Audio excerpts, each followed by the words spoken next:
Hard Knocks Episode 1, the offseason with the New York Giants, was revealed last night. There was a lot of juicy stuff that came out of it. We saw Joe Schoen negotiating with Saquon Barkley, also trying to get that deal done with Brian Burns, and he shared his thoughts on Daniel Jones, which we're going to dive into in a second. But first, I want to hear from you. What was your one-word reaction to Episode 1?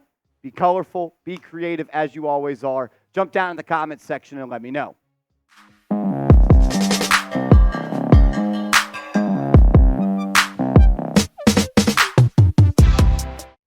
You're watching Giants Now by Chat Sports. I am your host, Marshall Green. Let's dive into it. I loved Hard Knocks Episode 1. I thought it was awesome. I'd give it an A+. I mean, look, if you're a Giants fan, I don't see how you didn't love it. Maybe if you're not a Giants fan, you're not all that interested. But we got a peek behind the curtain. We got to see a lot of dominoes fall. But my number one takeaway was that John Mara wanted Saquon Barkley back with the New York Giants. And as we know, Saquon Barkley is not back with the New York Giants. So for all the people out there that says Mara makes the decisions, he runs the show, doesn't seem like that is the way that this organization is being run at this point. Mara said this to Joe Schoen in one of their face-to-face conversations, that in a perfect world, I'd still like Saquon Barkley back until I know that we can have a competent offense without him. And you know what Joe Schoen did? He let Saquon Barkley walk in NFL free agency. It is apparent that this is Joe Schoen's football team. This is not, yes, it is John Mara's team. He is the owner of the New York Giants. But the decisions that are made on a day in and day out basis, they come from the general manager of this football team. And I was happy to see that. First of all, I was a little upset that, I didn't think I'd be getting upset watching Hard Knocks for the offseason, that Mara still believes that Saquon Barkley was the face of this organization. And this will lead us to our next point. There was a front office meeting of all the decision makers for the New York Giants, and one of the decision makers, Tim McDonald, I believe his name is, asked Joe Schoen, what is our identity without Saquon Barkley? And my response to McDonald would be this: what is our identity with Saquon Barkley? You were one of the worst offenses in the NFL last year, and the year before, and the year before, with Saquon Barkley on this team. So what were you with him? You were not explosive, you didn't put up points, and you weren't an effective or efficient offense. Was Barkley the reason that you had those plays at a very low rate? Absolutely. But let's not act like the Giants were some automatic offense that was great, high-flying, explosive, putting up a lot of points with Barkley. They were bad with him. They probably won't be that good without him. So I thought that was interesting, and I really loved the points that Joe Schoen made. He's like, look, he's 27. The data tells you that when running backs get to that age, when he was speaking to Frank Gore, which was an awesome little peek inside of what the decision making, he said, the data tells you that backs after 27 get older. He also mentioned that Barkley had 900 plus carries at Penn State, and you got to start to look at the entire workload of the running back through his collegiate and NFL career. Look, I appreciate Saquon for everything he did, but the Giants' offense was bad with him. I think that's all you need to know at this point. I love what Joe Schoen had to say about Daniel Jones multiple times throughout the episode. A lot of Giants fans like to baby Daniel Jones. They give him every single excuse, and Joe Schoen did that a little bit, said that if Patrick Mahomes was on the Giants last year with the terrible offensive line and lack of weapons, that even he would have struggled. Maybe I don't 100% agree with that, but I love this quote from Joe Schoen. You're paying the guy $40 million.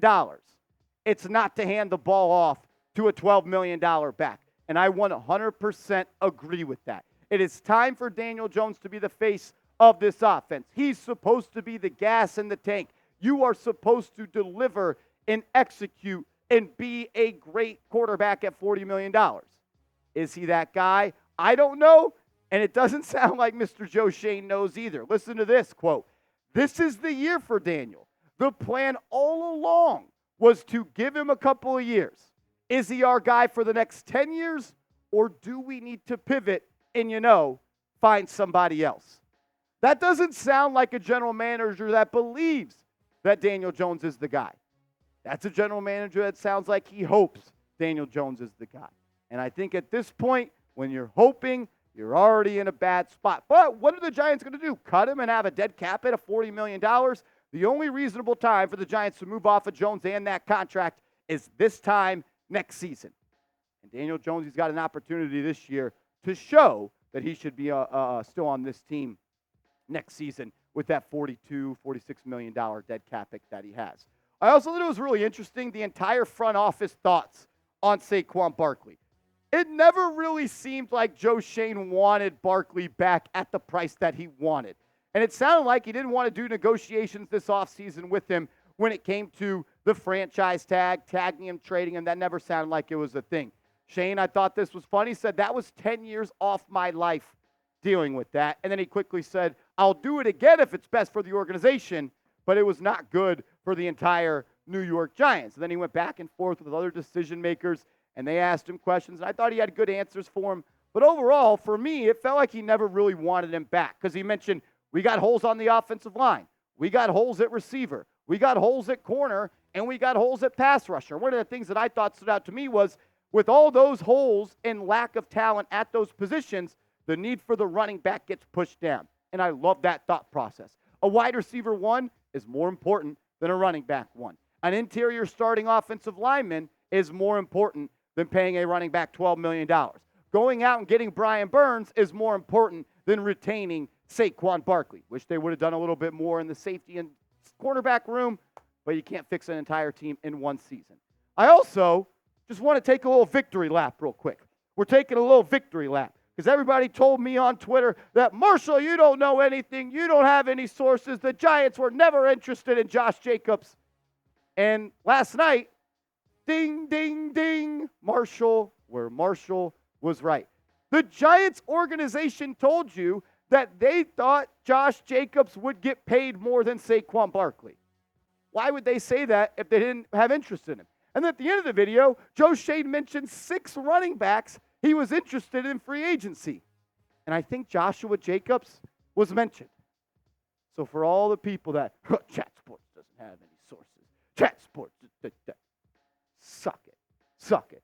Josh Jacobs always was a player of interest for the New York Giants. I also thought Chris Rossotti, apologize if I'm pronouncing his name wrong, he was a star of episode 1. He went back and forth with Joe Schoen talking about what do you think is going to happen with Saquon Barkley in free agency. And Joe Schoen, which I don't always love, likes to act like he is the smartest guy in the room. And I thought he tried to big-time Chris a little bit where he was like, you think a team out there is going to pay Saquon Barkley $12 million? What team? And he said, a team that's got cap space. And he mentioned the Philadelphia Eagles, and he ended up signing with the Birds in Philly. I thought he made a lot of good points. He is a major part of the discussions when trying to make personnel decisions. He's the director of pro scouting. I like that this guy's a part of this organization, and I thought he was a major star in episode 1. I also thought it was interesting the way Brian Daboll told Joe Schoen that they were hiring Shane Bowen as the defensive coordinator. He walked by him in the hallway, and he's like, come here. And then he went in his office, and he looked around, then he closed the door, and Daboll's like, we're going to hire Shane. And then Joe Schoen was like, Shane Bowen? It's like, who else are we going to hire that has the name Shane as the defensive coordinator? And then he went into his reasonings and talking about why he hired him. And it was just weird because you would think that the stuff that Brian Daboll told Joe Schoen as the reason he hired him would have already been discussed. Maybe that was just a little improv meeting. That way Hard Knocks could have an inside look at it. But a lot of the reasons that Daboll mentioned that he hired Joe Schoen was because of the run defense. And I love it. And Brian Daboll, he absolutely hates Wink Martindale. That was apparent the moment he started talking about Shane Bowen. He said, can we get our run defense like that? He is one petty MFer. He doesn't forget. Daboll and Wink, they do not like each other. Daboll mentioned multiple statistics as to why he hired Shane Bowen, and a lot of them were because of his run defense, his third down defense, his first down defense, and his red zone defense, where the Titans over the last couple of years where Bowen was the defensive coordinator was at the top of the league. I also love the inside look that we got in those Brian Burns negotiations as Joe Schoen and the general manager for the Carolina Panthers. They're actually best friends, and they started working together.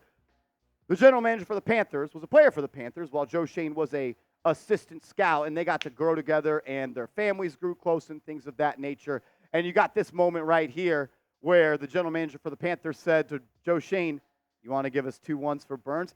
It literally was like your friends that you hang out with talking about making trades in fantasy football. That's how they were doing it when they were trying to make a big-time trade for Burns. It was like, yo, you trying to come up to 6? Nah. Trying to give us 2 firsts for Burns? Nah. How about a 1 and something? Joe Schoen's like, we're getting a little bit closer. I think this was more so just some friendly banter and poking at each other of good friends, but maybe this was the start of the Brian Burns negotiations, and the fact that it maybe was wanted 2 first-round picks for him, and all Joe Schoen had to give was a second and a fifth-round pick swap. I think the Giants were major winners in that deal. Overall, Hard Knocks was awesome, and I am pumped up for episode 2. The little teaser trailer that they had for that was awesome. We're going to get to see some more stuff with Saquon Barkley in the negotiations. I think they're going to focus on the combine in episode 2. I think it's going to go in chronological order as well. I am pumped up for it. I've never gotten to see the Giants on Hard Knocks, and I actually think this stuff might be better than the training camp stuff. If you're pumped up for episode 2 and you want us to continue to do updates and news videos like this after they air, hit that thumbs up icon for me right now. And make sure you are following us over on social media. I was tweeting about Hard Knocks. I'm posting on Instagram about the Giants almost every single day. So if you want another spot, another platform for Giants content every single day, hit me up on Twitter at @MarshallGreen_, and hit me up on Instagram at @MarshallGreen_.